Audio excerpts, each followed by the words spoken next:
السلام عليكم ومرحبا بكم معايا في القناه، وكنتمنى ان شاء الله تكونوا بخير وعلى خير وتكونوا في صحه جيده. واليوم وصفتنا ان شاء الله عباره على الفخيدات ديال الدجاج اللي كنقطعوهم بحال هكا، كيكون الفخذ كله وتنقطعوه على جوج بحال هكا.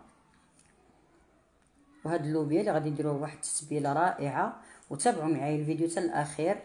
بسم الله. انا غادي نجيب هنايا اللوبيا وغادي نقطعها قطع متساويه بحال هكا مقادين.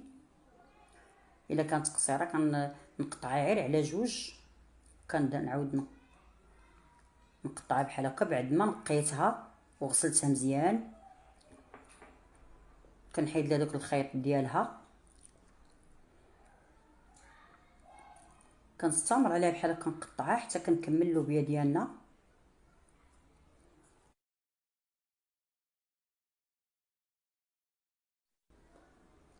هنا غادي نجيب طنجره الضغط وغادي ندير فيها حساب واحد الكاس ديال الماء، وغادي ندير هذيك اللوبيا وغادي نسد عليها غير 5 دقائق. بعد ما كتصفر كنسد عليها 5 دقائق وكنحيدها، كنخويها في الماء بارد.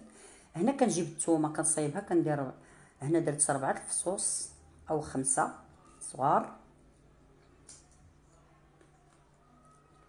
انا هاد التتبيله غادي ندير بها الدجاج وغادي ندير بها اللوبيا. تتبيله ساهله وكتجي بنينه، كتنفع في الصيف. هنا كنجيب القزبر والمعدنوس اللي مقطعين رقاق.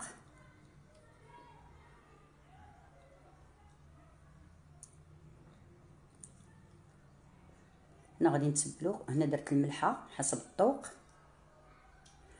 كندير واحد رشه الابزار، فلفل اسود، كمون، نص معلقه ديال الكمون، نص معلقه ديال البابريكا التحميره او الفلفله الحمراء، الكركم تا هو نص معلقه او الخرقوم البلدي. وهنا كندير واحد راس المعلقه ديال السكينجبير. كنجيب حساب واحد الكاس ديال الماء، كنخلط هاد التوابل كلها.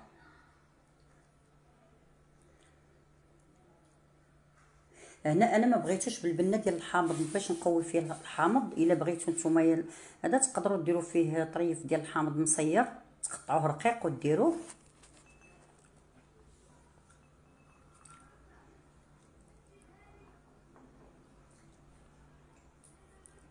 غادي نحيد واحد شويه حتى نتبل الدجاج. هنا غادي نخلي هذا اللوبيا.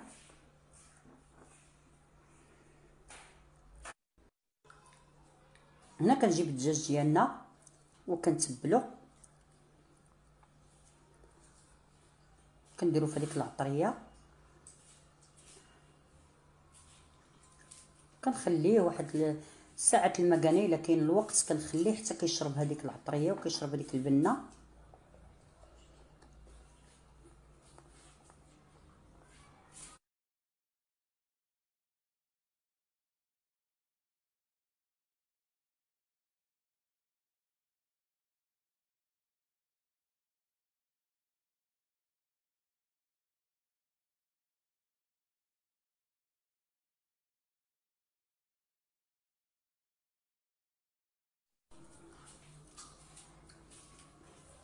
هنا بعد ما كملناه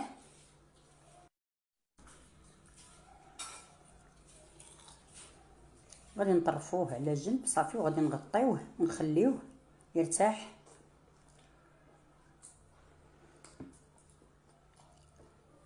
هنا اللوبيا بعد ما تسلقات غير 5 دقائق راه كافيه.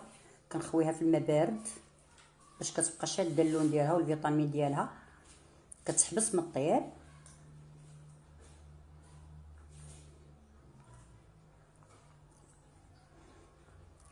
هذيك الميها غادي نخليها في طنجره الضغط ديال اللوبيا، شفتو راه غير شويه. وغادي نستف درت واحد الكسكاس ديال الكوكوط، درتو مقلوب وحطيت هذاك الدجاج، درتو في الكسكاس ديال الكوكوط نتوما الا بغيتي ديروه في البرمه والكسكاس بحال بحال حتى هكا كيكون. الا كنتي مزروبه راه دغيا كتكملي ودغيا كيطيب معنا، دغيا كيوجد. وغادي نسد عليه طنجره الضغط ونحطوه على النار. من بعد ما كتغلى الكوكوط كنقصو عليه وكنخليه واحد نص ساعه حتى كيطيب الدجاج. هنا كنجيب هذيك العطريه، كندير واحد شويه د الزيت نباتيه حسب 2 معالق. اللي مبتدئين راه يديروا المعلقه، انا راه عيني ميزاني كتعطيني القياس هو هذاك. كنخوي فيها هذيك التتبيله ديك العطريه،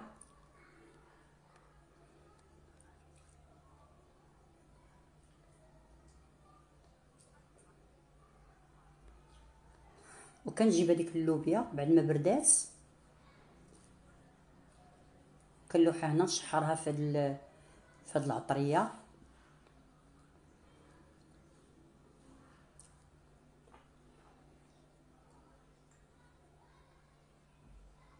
كنديها ونجيبها شويه.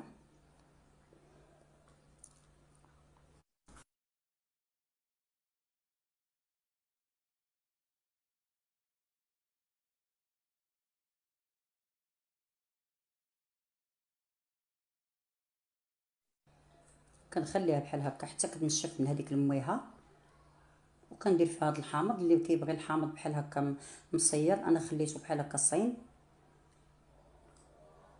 ما قطعتوش. اللي كيبغي الحامض كيحطو قدامه.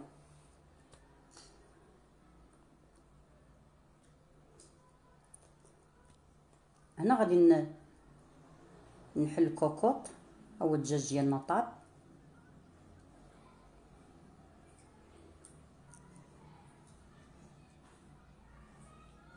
باقي سخون.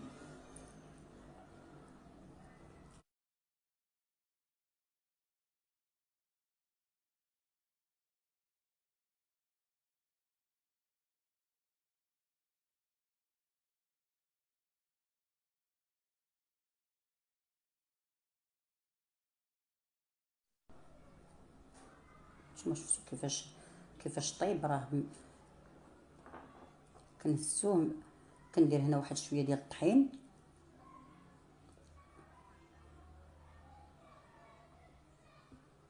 غادي ندير يدي. انا كيعجبني نخدم بيدي الصراحه.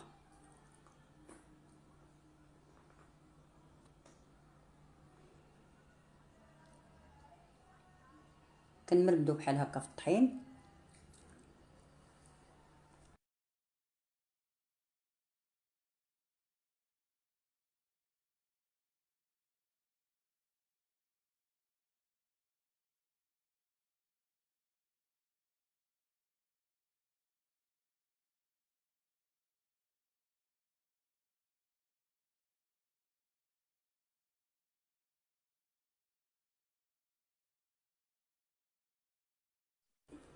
هنا درنا الزيت تيسخن.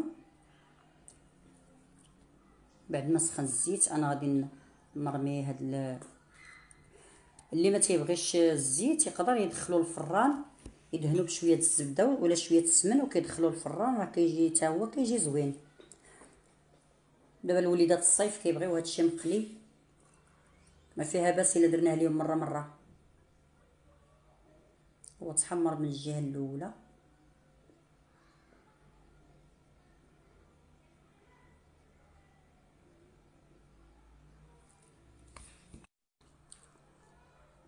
هو طاب، خدا اللون ديالو الذهبي.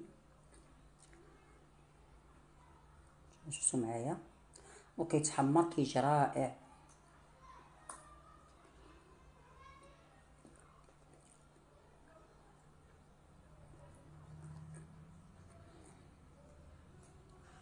غادي نستمروا حتى نكملوا الدجاج ديالنا. ولا عجبكم الفيديو شاركوا في القناه وما تنسوناش باللايكات باش دائما ان شاء الله توصلوا بالجديد. والسلام عليكم ورحمه الله وبركاته.